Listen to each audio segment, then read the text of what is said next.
दोस्तों, इससे पहले एक वीडियो मैं आपको दे चुका हूं। अगर आपने इसको देखा नहीं तो आप जरूर से देखना, क्योंकि यहाँ पे हमने निफ्टी के रिवर्सल को डिस्कस किया है डिटेल में। क्योंकि जो आज तेजी बनी है, काफी लोगों के मन में डाउट होगा कि क्या रिवर्सल हो चुका है या फिर नहीं। साथ में 5 इंपॉर्टेंट कंपनीज के स्टॉक्स को लेकर डिस्कशन हुआ है, जो कि काफी जरूरी है। अगर आपको ये वीडियो दिखता नहीं है तो व्हाट्सएप चैनल पे आप आ सकते हैं, और व्हाट्सएप चैनल का जो लिंक है वो मैं आपको दे चुका हूँ डिस्क्रिप्शन में और कॉमेंट सेक्शन के पिन कॉमेंट के अंदर। जैसा कि दोस्तों आपको बताइए कि आज के दिन काफ़ी अच्छी तेजी के साथ में बाजार ने परफॉर्म किया है। इससे काफ़ी सारी कंपनीज, जो क्वालिटी कंपनीज है, उनके स्टॉक्स में अच्छी बाइंग आई है। तो नीचे से तो काफ़ी अच्छी रिकवरी आ चुकी है। कुछ कंपनीज में रिवर्सल्स हो चुके हैं और कुछ कंपनीज के स्टॉक्स में रिवर्सल होना बाकी है। अब देखो, जो ठप्पा लगेगा वो तो Q4 के बाद ही लगेगा कि कैसे नंबर्स आते हैं। लेकिन जो वैल्यूएशन है वो कंफर्टेबल है अभी यूएस के कंपैरिजन में। अभी के समय यूएस के बाजार भी तेज है, मतलब आगे चल के वीडियो में डिस्कस करेंगे, फैट को लेकर भी बातचीत करेंगे। बट यहाँ पे हम डिस्कस करने वाले हैं कुछ क्वालिटी कंपनीज जिनके स्टॉक्स के अंदर रिकवरी चल रही है और रिवर्सल्स आपको स्पॉट करने चाहिए। देखो, जो फर्स्ट कंपनी है इसका नाम है पॉलीकैब। 5% की तेजी। यहाँ पे प्रॉब्लम चल रही थी काफ़ी समय से कि कंपटीशन है, अल्ट्राटेक एंटर कर चुका है इस कैटेगरी के अंदर, तो काफ़ी स्टॉक गिरा था। अब उसके बाद में दोस्तों हमने डिटेल में देखा था कि अल्ट्राटेक खुद कह रहा है कि हम इतना अग्रेसिवली नहीं जाएंगे, हमको 2-3 साल लगेंगे अभी इन सब चीज़ों को करने में।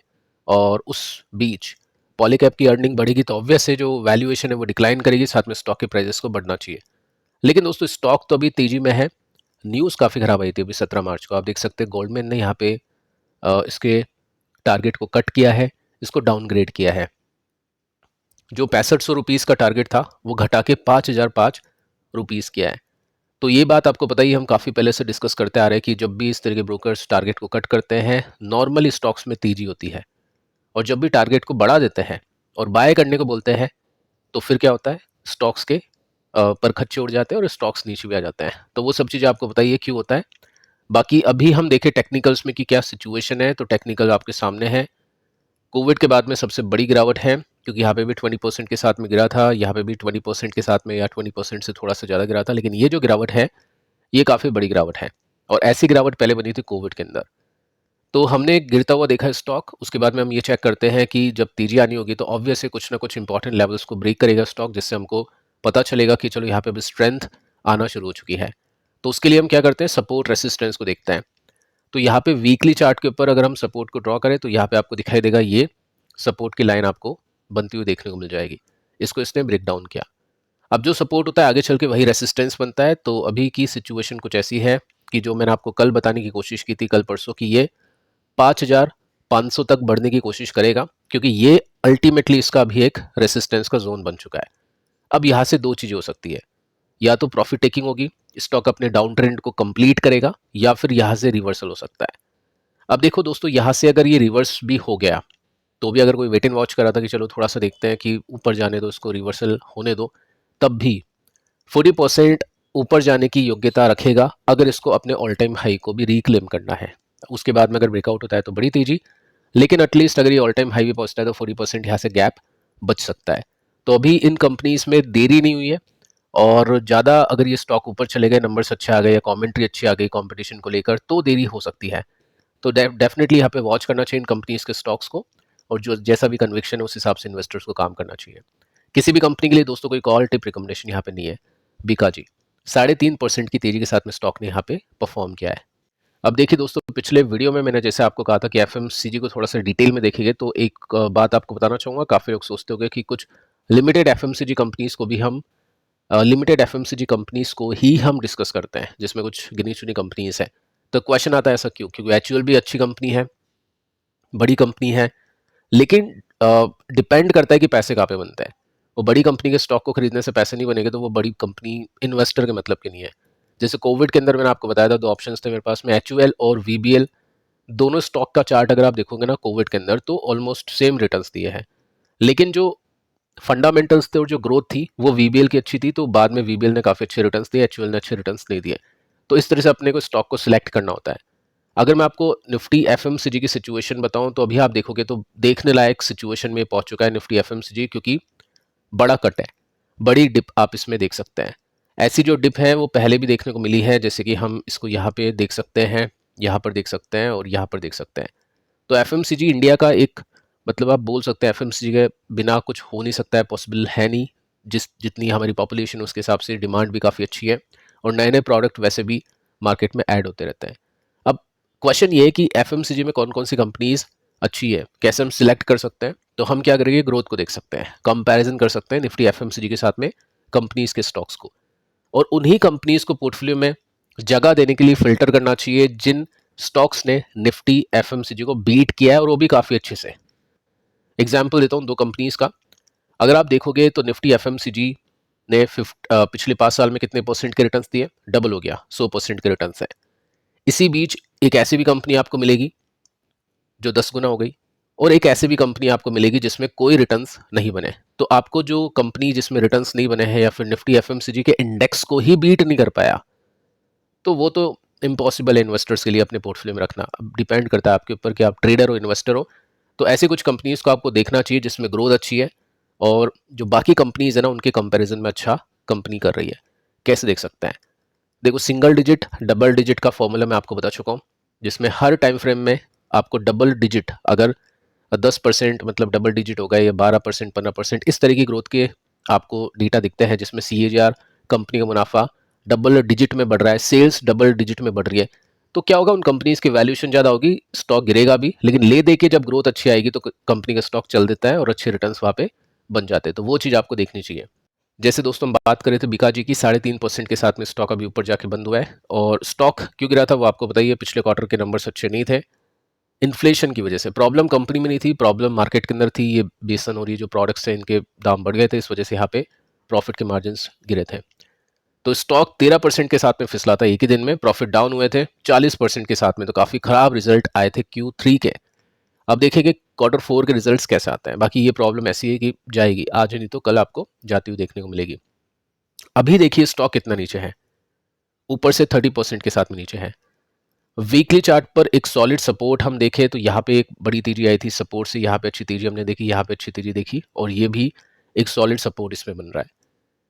तो यहाँ से 700 का 1000 भी हो गया तो भी काफ़ी अच्छे परसेंटेज में गेंस आ सकते हैं हाथ में। और इसमें अगर हम देखें तो पिछले वीडियो में जैसे मैंने आपको बताया था कि पैटर्न थोड़ा सा सुधरा हुआ दिख रहा है, जिसमें ये जो बॉटम में ऊपर की तरफ शिफ्ट कर रहे हैं, और ये जो डाउन ट्रेंड के अंदर चल रहा था यहाँ पे एक सपोर्ट मिलता है 600 रुपीज़ के आसपास, और ये यहाँ से एक रिवर्सल आपको दे चुका है। अब इसको रिवर्सल तो नहीं बोलूँगा क्योंकि यहाँ पे कोई अच्छे वॉल्यूम्स के साथ में स्टॉक नहीं निकला है, लेकिन ठीक है चलो, यहाँ पे जैसा भी हम बोल सकते हैं कि गिर चुका है जितना गिरना था। अभी की कंडीशन सिचुएशन को देखें, मतलब जो अभी सिचुएशन मार्केट के अंदर जो अभी कंडीशन है नंबर्स को लेकर, ठीक है, उस हिसाब से हम बोल सकते हैं कि चलो जितना गिरना था ये गिर चुका है। अगर कुछ नया हो गया, कंपनी के साथ कुछ खराब हो गया, Q4 में नंबर्स अच्छे नहीं आए, कमेंट्री अच्छी नहीं हुई, या फिर मार्केट के साथ में कुछ हो गया, तो वो अलग बात है, फिर वो अलग चीज़ें आगे प्ले करेगी। बट हाँ, अभी के हिसाब से हम देखें तो यहाँ पे काफ़ी कुछ हो चुका है। स्टिल ऊपर से स्टॉक अभी 30% के साथ में नीचे है। एक एफएमसीजी कंपनी है, मार्केट कैप कम है, आई थिंक 18-20 हज़ार करोड़ के आसपास का मार्केट कैप है, B2C कंपनी है। तो ऐसी कंपनीज को इन्वेस्टर डेफिनेटली देखेंगे, तभी आप इस कंपनी के स्टॉक को यहाँ से चलता हुआ देख सकते हैं। अगली जो कंपनी है बजाज हाउसिंग फाइनेंस है, 4% के साथ में तेजी के साथ में स्टॉक बंद हो चुका है, 121 रुपीज़ पर भी आ चुका है। अब देखो यहाँ पे आपको पता ही है कि क्या हुआ है स्टॉक को, लिस्टिंग के बाद से स्टॉक गिर रहा है क्योंकि वैल्यूएशन अनरीजनेबल थी, अभी भी है, लेकिन क्यों चला, देखो यहाँ पे बताने की कोशिश की है कि स्टॉक 6% के साथ में ऊपर है, लेकिन एक डेट है जो आपको थोड़ा सा याद रखना है, 15 अप्रैल। अब क्या है 15 अप्रैल के दिन, एक साल की जो लॉक इन पीरियड है, जो अवधि है, वो एंड होगी। तब उसमें काफ़ी इन्वेस्टर्स बेच भी सकते हैं क्योंकि वो एलिजिबल हो जाएंगे अपने स्टॉक्स को बेचने के लिए। अब 10 में से कितने इन्वेस्टर बेचेंगे वो डिपेंड करेगा कंपनी की सिचुएशन के ऊपर कि Q4 में नंबर्स कैसे आते हैं, या फिर जो भी वैल्यूएशन वगैरह क्या लगती है अपने इन्वेस्टर्स को। तो ज़्यादा अगर सेलिंग होती है ना तो फिर गिरता हुआ देख पाएगा, जैसे हमने मोबीक्विक में देखा, लेकिन उसके बाद में काफ़ी अच्छी तेजी भी आई थी।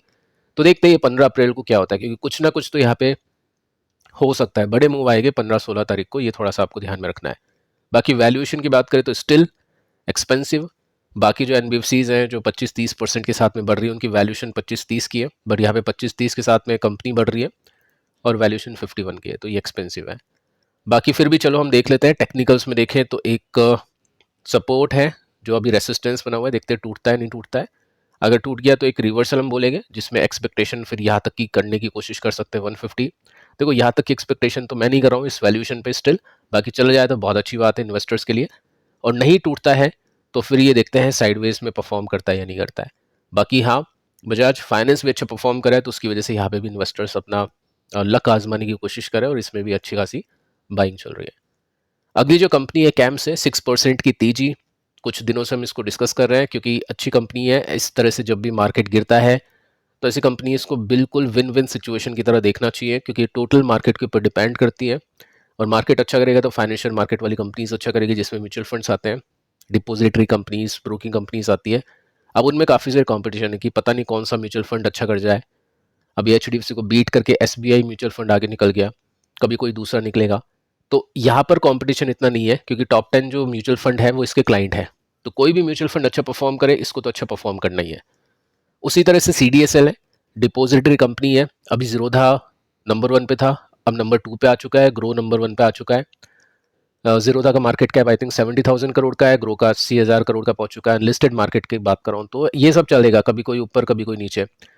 एंड में फायदा होगा सीडीएसएल को, क्योंकि दोनों जो कंपनीज है वो सीडीएसएल के साथ में कनेक्टेड है। मैक्सिमम जो डिस्काउंट ब्रोकिंग कंपनीज है वो सीडीएसएल के साथ में है, एनएसडीएल के साथ में नहीं है। तो ऐसे में आपको ऐसी कंपनीज को देखना चाहिए जो कंपनीज के अंदर मतलब दम है स्टॉक ऊपर जाने का, जब मार्केट भी अच्छा परफॉर्म करेगा। जैसे यहाँ पे आपने देखा 2,000 रुपये का स्टॉक था, डबल हुआ, डबल से भी ज़्यादा हो गया। अभी वापस से गिरावट हमने देखी, और इसमें कल परसों हमने बातचीत की थी कि एक स्मॉल रिवर्सल इसने दिया, बाकी बड़ा रिवर्सल देगा अगर ये स्टॉक यहाँ से ऊपर चल जाएगा। तो जैसे जैसे मार्केट की कंडीशन सुधरेगी, ऐसी कंपनी इसमें डेफिनेटली मौके मिलेंगे एक स्विंग लेने के। अगली कंपनी जैसे CDSL है, 5% की तेजी। यहाँ पे भी आप देखोगे तो काफ़ी बड़ी गिरावट थी।